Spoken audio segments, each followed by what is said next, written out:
কি করছি, আবার কবে আমাদের চেতনা হবে? সংসারের জন্য তো এই দেহটা দেবতুল্য দেহটা পেয়েছি হরি ভজন করার জন্য। কি করতে এসেছি আর কি করছি? জীবনং কৃষ্ণ ভজনং যস্য পঞ্চদিন আনি চোখে শোভ। এই দেহটা পেয়েছি হরি ভজনের জন্য।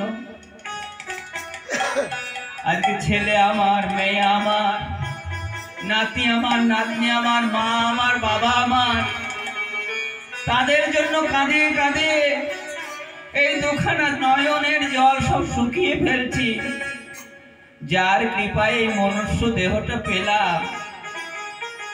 বাবা মা তো মাধ্যম, মূল পিতা তো কৃষ্ণ। জগতের পিতা কৃষ্ণ যেন ভজে বাপ, জন্ম জন্মান্তর মায়া তারে দেয় দুঃখ কৃতা। কৃষ্ণ ভুলি যেই জীব অনাদি বহির্মুখ, অতএব মায়া তারে দেয় সংসার আদি দুঃখ। খুব সাবধান মা।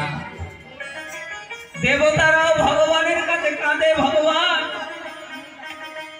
আমরা দেব কুলে আবির্ভূত হয়ে সকলের পূজা নিয়ে যাচ্ছি। আমি যদি মনুষ্য দেহটা পেতাম, তা তোমার সেবা কিভাবে করতে হয় আমি মানুষকে দেখিয়ে দিতাম। তা আমার যদি কোনো কুলে কোনো কারণে যদি এর জন্ম হয়, আমাকে মনুষ্য কুলে জন্ম দিও। আমি যেন ভগবানের ভক্ত ভাব নিয়ে ভগবানের সেবা করতে পারি। তাই দেবদুর্ল মনুষ্য জন্ম পেয়েছি হরি ভজন করার জন্য।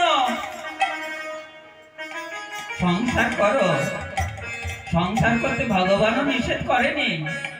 মুনি ঋষিরাও সংসার করেছেন। সংসারটা হবে কৃষ্ণের সংসার। কৃষ্ণের সংসার করো, ছাড়িও না চার। কৃষ্ণের সংসারটা কেমন করতে হবে মা? কৃষ্ণের সংসারটা হচ্ছে আমাদের সাত্বিক আহার করতে হবে। আমরা এমন কিছু বাজার থেকে আনবো, সেইটা রন্ধন করে যেন ভগবানের ভোগ অর্পণ করে আমরা প্রসাদ রূপে পেতে পারি। আর সদ্গুরু আশ্রয় করতে হবে। গুরু কেমন হবে?